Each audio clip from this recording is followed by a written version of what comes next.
I'd like to see the rest of the room. You know what? I can just hold up papers. I just wrote formulas down for this instead. I wish I was there. I'm working as, have I been, is it time for me to speak now? Yes, go for it. It's Okay, all you. thanks, Yogi. Thank you, everybody. I wish I could see you. I'm sorry. It's very nice to see you, and I sincerely wish that I could be there, but I'm working as a director for a volunteer-run, small-scale rural agricultural museum in southern Alberta in Canada. And all the farmers who run it right now are in their very busy season right now. It's a very busy baling season, and because of the weather here this year, they've taken to mostly baling at night, and so in the day. So we're all kind of working around the clock right now, but it just wasn't foreseeable in my schedule to be able to be overseas. But I do sincerely wish I was there. And with Dutch ancestry and haven't been there in 30 years or something, it would have been nice. But it's very I'm very honored to present because I've wanted to attend a biosemiotics conference for some time. I don't have necessarily an expertise in it, but I'm a long time kind of sideline reader of the journal, especially, and other related journals and ecosemiotics and stuff.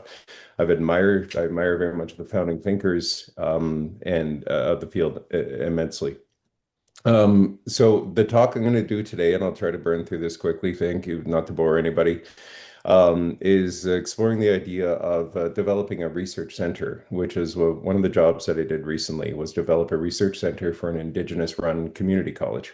And thinking of it, the way that we successfully launched it was by using some of the principles from semiotics and biosemiotics, and thinking of the research center as a place in an institution as a semiotic organism, and not as like a metaphor to sound nice, but as a working claim.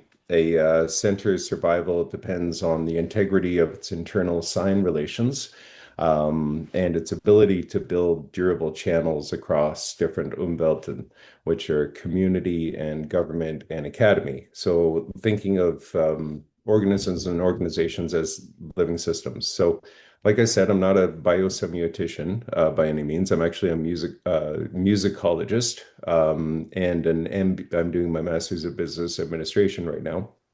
And so actually, I'm speaking more in the capacity of a graduate student, but who's working on techniques of listening. So I found sort of circumvention right there. Sorry, the I found biosemiotics really useful because it gave me a language to describe what I lived through in southern Alberta and later at this Indigenous college called Red Crow Community College.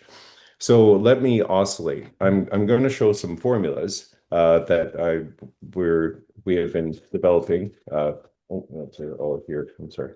They may not all be here. Um, I developed some formulas. Oh, where are they? Well, they're not around. Okay, no. I developed some formulas that I'm going to share with you on screen. I'm sorry, like I said, it's 4:30 in the morning. I spent all night worrying about this presentation. Umwelt organism. There we go. Sure. Okay, thank you. There it is. Okay, Formula One. Okay, thank you. Okay, so the Formula One, the old school for functional circle, the capital U stands for Umwelt, an Umwelt that is a lived world of an organism, not the planet in general, but the world as it is meaningful to that being. The subscript I, the little I after the U, means we're talking about the Umwelt of one particular agent, the agent number I. So U one might be one student, U2 might be another, U3 could be me. The curly, the braces, it means that's a set of relationships that defines an Umwelt, and inside that P is a perceptual cue. That's something that the agent notices, and the arrow is leading to, above the arrow is F, interpretant function of that agent. And at the end is the A is the action taking the agent. So the Umwelt of agent I is defined by the set of cues that were interpreted by that agent's function, which leads them to actions and creates a circular formula. So there's a story that comes with this, and what I'd like to do is like try to oscillate between formula and story, and give story and math these sort of for these sort of things, kind of a story. So, in 2015, a lonely 10 years ago, I was teaching a sociology class at the University of Lethbridge, also in southern Alberta. Some of my students from the Blood Tribe, which is part of an Indigenous territory, were asked to leave because they attended what Canada held as a Truth and Reconciliation Commission hearing. And the Truth and Reconciliation Commission hearing was the government of Canada offering an apology for the history of residential schools and the abuse that was laid upon Indigenous students at those schools. So at the Truth and Reconciliation Commissions in Edmonton, which is in northern Alberta, and my students has to leave, and I said, yeah. And when they returned, I invited them to share their experiences. And the day that they shared their experiences, I walked down the hallway, I expected chatter from my classroom, and instead I heard silence. The blinds were drawn, and a dozen Blackfoot students sat waiting. The non-Blackfoot students hadn't bothered to come, and I said that I won't be on the exam. So for them, the cue meant to skip class. The Blackfoot students, the cue meant to show up and hold silence and wait for something important. And so here, the perceptual cue was P, was the silence of the room. And for me, my interpretant function was F. One, read as silence as discomfort. My action was to fill the void with talk. And for them, the same cue was read by a different interpretant function. The silence was a presence as respect, and their action was to wait. My realization was that to change the interpretant function, you change the world the agent lives in. That's what that UI means. Um, of course, worlds upon worlds upon worlds, right? And so the environment is the union of all. This is Farina's eco field. And the environment is the union of all individual umwelten. It's not a neutral space, but the collection of everyone's lived world, right? So the E here stands for the environment. The big U means like union, taking everything together. The little line underneath there, the I equals 1 to N, which means adding up all the umwelten for all the agents, first one to the nth one. And U, I, we already know that from the previous umwelten of the lived worlds.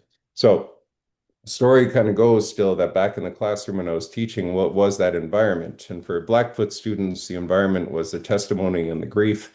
And for absent students, the environment was not examinable. And for me, it was sort of a shock because for the university as an institution, it was a class period for a timetable where it really felt like it should have been a learning experience. And so this was some time ago in Southern Alberta when I was working at a neighboring university to this college. I was eventually asked to come in and help build a research center. So the environment wasn't one objective thing. The E was the union of umwelten. A classroom isn't a neutral ground, like I said, it's the overlay of different lived experiences and lived worlds, right? And the realization is that institutions don't just inhabit one environment, they inhabit the turbulent convergence of many umwelten, right? Um, how did I go through this? So yeah, of course, the story is in that class, as one Blackfoot student said when we were in the class talking about their experiences, giving testimony to this sort of public spectacle. I was around probably more of you would be more familiar with the South African Truth and Reconciliation Commission. Canada very much modeled its Truth and Reconciliation Commission off the South African one. And I know they're all over the world, these transitional justice attempts.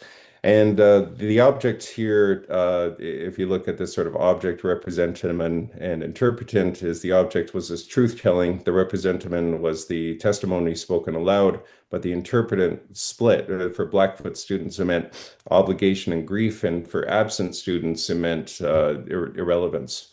The interpret with that formula is it was an interpretant collision, right? It was the same representant and different interpretants, right?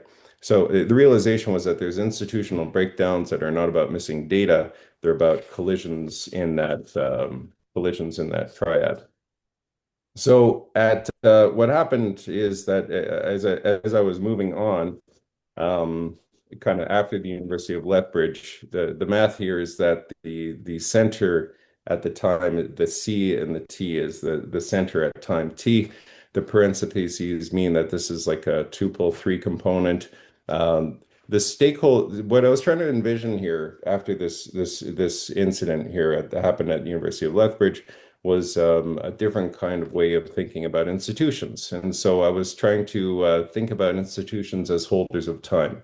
So the stakeholders, as we see, stakeholders at time t, the rules and ethics at time t, and environmental signals at time t, SRE.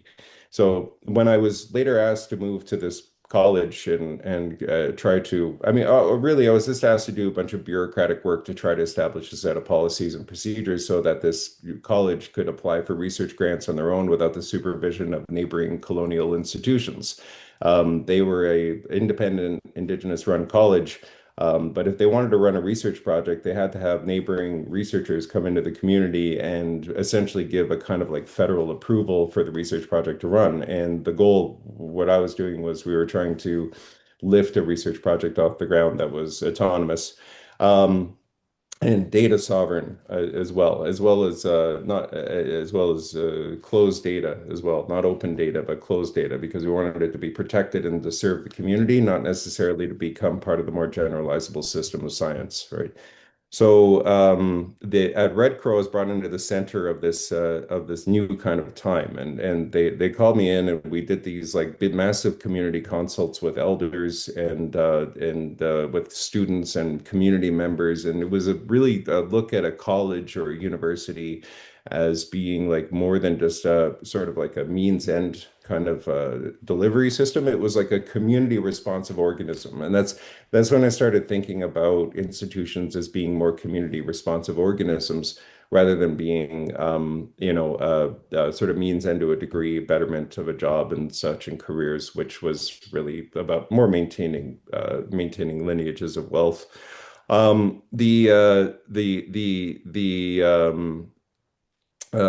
the formula that I was trying to think of was like the S is the stakeholders at time T and those relationships, those interpretants, elders, students, administrators, myself. R was the rules and the ethics at the time, which were actually the rules and the ethics I'll talk about. RT is actually the set of values that we decided to use to bind the research center to talk about it as an entity that means many different things to many different stakeholders. Not a thing that had like a central mission, but its mission was to serve the entire community. So it was flexible and malleable and interpretable. The ET is the stream. The environmental signals at the time were all the funding organizations that I had to align the internal dynamics of that college with these funding streams that were otherwise sort of steeped in colonialist traditions and that you still continue, of course, for our mainstream universities, but they needed to adjust to the way that the Blackfoot and the Indigenous considered to be good research practices. Okay. Hmm. So that's exactly what the center was in that moment. This idea of a research center at an Indigenous-run college, which is going to be different from the one that was working at before at the University of Lethbridge. It's exactly what the center was in that moment. It was a composite of stakeholders, of rules, and the environment, right? So as they were kind of going on, I was making more notes and I was trying to see about the formula of the slope of the evolution here, where the change in the center over the change in time. So it's a measuring change in center over change in time. It's a slope of that evolution there. And that's a change as a function of S, R, and E, which again is again is stakeholders, rules, and environment that changes as a function of S, R, and E. And the three outputs are changes in stakeholder relations, which is G to the S, changes in rules and ethics, which is G to the R, and changes in environmental interpretation, which is G to the E. At first, so I drafted a standard kind of the first step in developing this research center was actually to draft the standard research ethics policy, which was aligned with a lot of like the federal regulated policies and procedures through the Social Science and Humanities Research Council, especially. But we had to appeal also to the Canadian Institute for Health Research, the National Research, yeah, Science and Engineering Research Canada. Forgive me, like I said, it's 4:30 in the morning. And then the Social Science Humanities Research Council and a whole host, a whole ecosystem of bureaucratic entities that we had to kind of consider when we were developing a research ethics statement. So I drafted at first a really traditional research ethics statement, but 6 weeks later I presented it, and they said that that doesn't reflect their values, that doesn't reflect their ethics, that doesn't reflect Blackfoot ethics. The Blackfoot have been in this land for time immemorial, and had already had a science and a technological progress and a more nomadic way of life, that demanded a certain different kind of thinking through time. And we'll see about we'll get to the last graph, and we'll see how all this stuff comes together when we start thinking about their relationship with time. So instead, they called so they said that the policy that I wrote, and I kind of anticipated that too. Like the policy that I wrote wasn't going to go very well. Policies tend to, a research ethics policy can take up to about 6 months or so to like write a good one, with full consultation. But this one was going to take considerably longer. Instead, so they called for a massive consultation. Like I said, 30 to 40 people, in some cases we had like focus groups and things like that. But it was never just it was never just the, college students, administrators and such. They certainly had those hierarchies in this big, beautiful college that they had, Canada's, I think, first designated tribal college. But it was a lot of people from within the community who wanted to talk about the opioid crisis in the community, or talk about the residential schools or youth boredom, or especially what's really important there, which is the loss of language and language revitalization. There's sort of a feeling amongst the Blackfoot in that community college, which was that the path to healing was in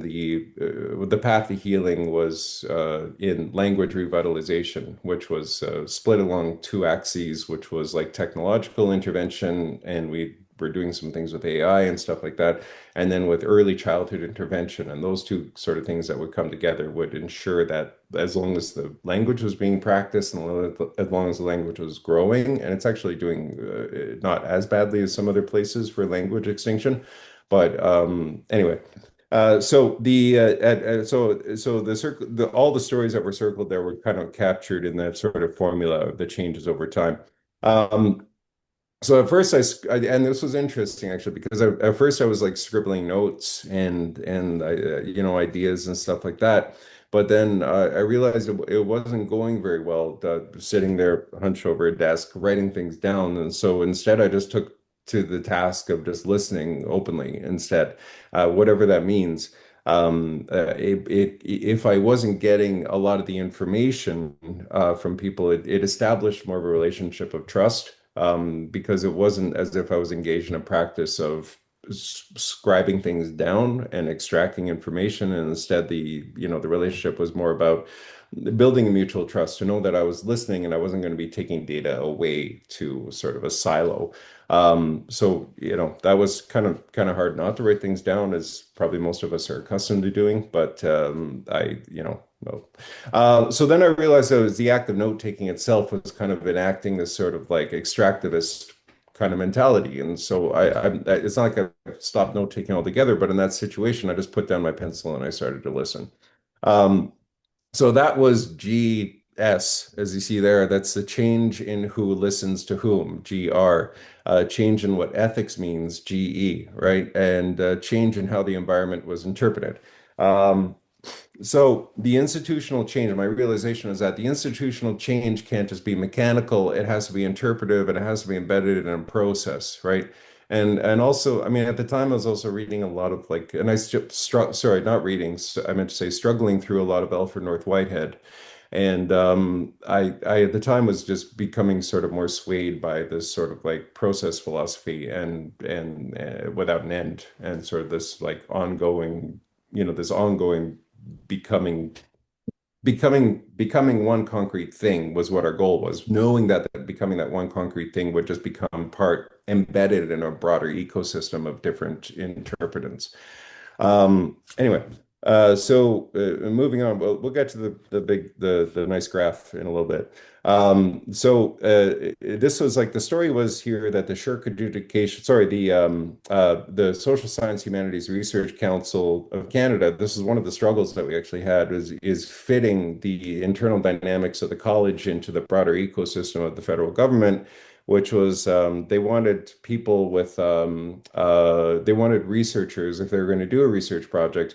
They wanted people with like, and they still do, they're changing a little bit. They want researchers who have a really solid CV and a really solid peer review publication and such, right? Which is still a value that I hold very dear to scholarship and things. Like I said, I try to read try to read the Biosemiotics journal regularly.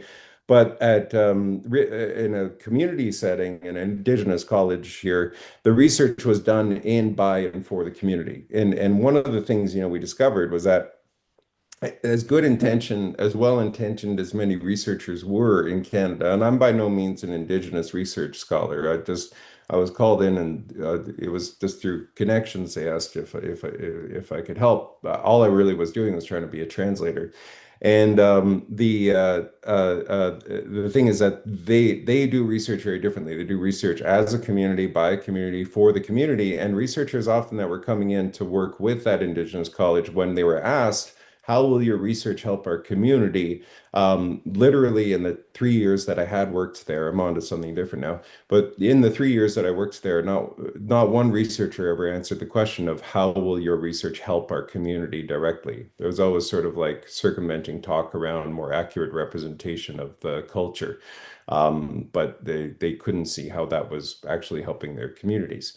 So the cooperation is only possible. So the formula here was like, here we have you, the shared, you shared. So that's a umwelt, the shared umwelt, right? The UC was the community umwelt, and the agency umwelt is on the other side of the intersection, the overlapping of those two worlds.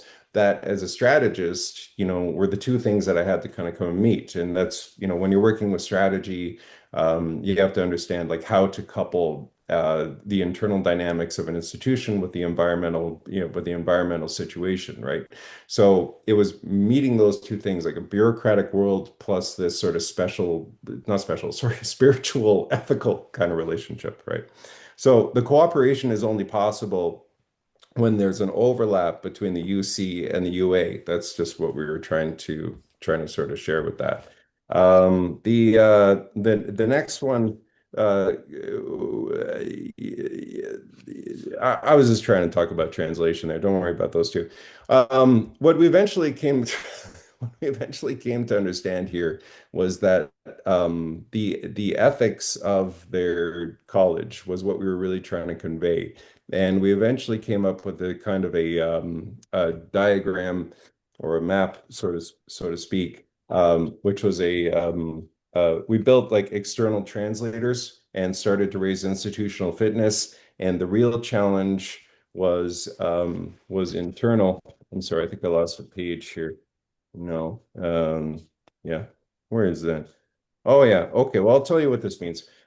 This is when the college had first started. I mean, the history of the college was that back in 1986, they had taken the residential school that was the it was the colonialist structure that was there to teach indigenous students the Western academic way of life.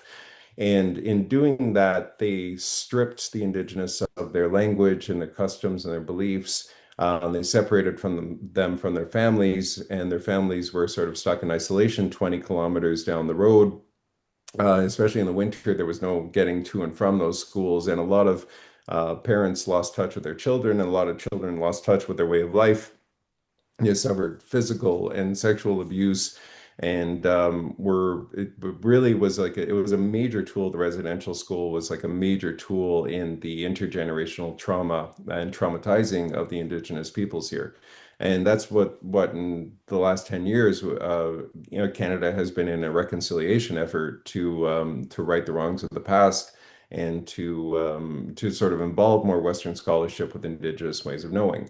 And a lot of people are, there's no like formulaic way of doing that. It was a sort of like a scholarly kind of obligation where a lot of Canadian scholars have kind of turned towards that sort of effort. And so this was sort of reflected the effort that I was doing. The college was bound by these 11 values that you see here. Each one of these is each one of those values there is based on a little card that they give all the students and faculty when they work there. And the cards are, if I remember this right, spirituality is atsimoya kani, and two was kindness to others was gimya pepe tsitsiri. The third was respect for others was inna kotsini. The fourth is one, two, three, four. Purpose for being there is ipopsto. Anyway, I don't have to go through all this. Some of them are extremely long words. But the problem was we were trying to convey each of these values, spirituality, kindness to others, respect for others, purpose for being there, to be Blackfoot, being able to take on tasks independently, being helpful to others, everything coming in pairs, everything that is given to a person to do what they want with. And that sounds weird, but the idea is that in knowledge transfer, you are responsible for the gratitude for receiving knowledge from an elder or from an educational institution, but you are very much free to do what you want with that knowledge and be able to interpret it. In fact, there's sort of like an ongoing kind of the knowledge system there is always being contested, like in the very moment that you're producing it. It's just like what we do in scholarship too.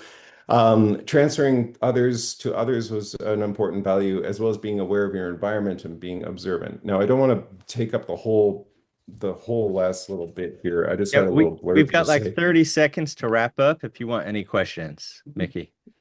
Oh, okay, then I'm done.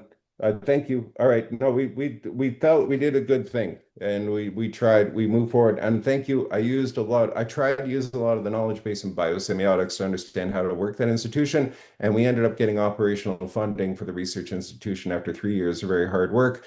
They're in a very good place now, and I thank biosemiotics and a lot of other different systems for helping me realize a path towards this and helping realize this path towards autonomy and research sovereignty. Thank you. Sorry I didn't time Much, my Mickey. We'll take paper some very questions well. now. Thank you. Thank you. Malcolm, the camera's back there just in case. Okay. Thank you for the talk. Fascinating.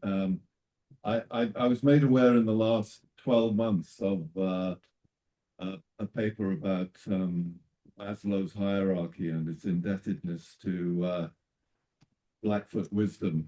That was actually it was based on a summer he spent on the reservation in 1938, and Yeah. without crediting the Blackfoot context, he developed the hierarchy. And at the tip of the hierarchy, there is self-realization, but it was based on a model which has no such ascent up to self-realization. That community is shot through the whole system for the Blackfoot. Is this something that's part of the context of that you've been doing? Oh, well, thanks for bringing that up. Yeah, it's interesting. A couple of like really foundational thinkers in psychology and oddly enough in musicology, two foundational thinkers based a lot of their general observations on Blackfoot ways of knowing. The Maslow's hierarchy, as you're mentioning, and thank you for the question very much. Thank you. Maslow's hierarchy was based on his research with one of the tribes in Blackfoot, which was the Piikani First Nation of the Piegan. And the farm I'm actually working on right now has a grain elevator. It's a Canadian anomaly, is we have a grain elevator from the Piikani First Nation. We restored it, and it's a towering cathedral of industry and agriculture. But it's on this farm that I'm working on right now, and it's from the Piikani First Nation. And that's where Maslow did his work. And I think he worked there for, I mean, I think he said longer, but I think most of the rumor is that he was there for about 6 weeks. And then he moved back to, I forget where he was, I think University of Michigan. But he moved back and he published his paper on the hierarchy of needs. And he did a triangle because, yeah, it's based on a teepee. But but the teepee, the way that they did it, the teepee's upside down. So with the tip of the TP for Maslow, this triangle rather, self-realization is at the top after you go through the hierarchy of needs. But self-realization doesn't come after material conditions, right? For the Blackfoot, it was actually reversed. So the triangle at the top, and this is really good, I mean, for like process semiotics or something like that, because the triangle being the end one at the top are all those, like Whitehead talks about concrescence, all those things come together in a moment of realization of individuation. That self-realization, the people I talked to anyway said that self-realization is actually on the bottom. So that's the base. And then it moves up to this sort of like the tip is like it's a spiritual thing. So I'm not really kind of permitted to share it exactly what it is, but it's upside down. But then even when you kind of get into conversations with people, the way of thinking about it as a series of steps really doesn't work very well with the way that they think because they tend to use a lot more like spiral shapes when they're thinking of knowledge systems. So the yeah, that was one important thing that we had to kind of put to rest. It's also to say at the same time, it's like, they didn't have feelings of animosity necessarily towards colonialist and settler researchers so much as they felt that their voices were lost amidst the knowledge system, and that was still a practice that was continuing, and that's was one of the goals of the research center was to first of all to stop those kinds of practices of people coming into the community and extracting data for what appeared to be like promotional purposes at mainstream universities, but at the same time, it was like, yeah, we were trying to stop those bad practices, but also enable that research center to not have the goal of a publication or a moment of thought or clarity or insight or a publication or things like that. It was about healing the community, which was much less a different kind of geometry, like a different, like not so like set, like a Pythagorean ideal or something like that, right? Thank you so Sorry much, if I Mickey, rambled. for Okay. sharing so much about your project and the use of biosemiotics and that. I hope I understood it. Thank you. And best of luck with the harvest. Yeah, it's I'm not doing it. I'm just doing bureaucracy. They're the ones doing it. All They're right. the ones that work. They're the ones that work. Yeah. All right. So we're going to Thank you. take a break now for lunch.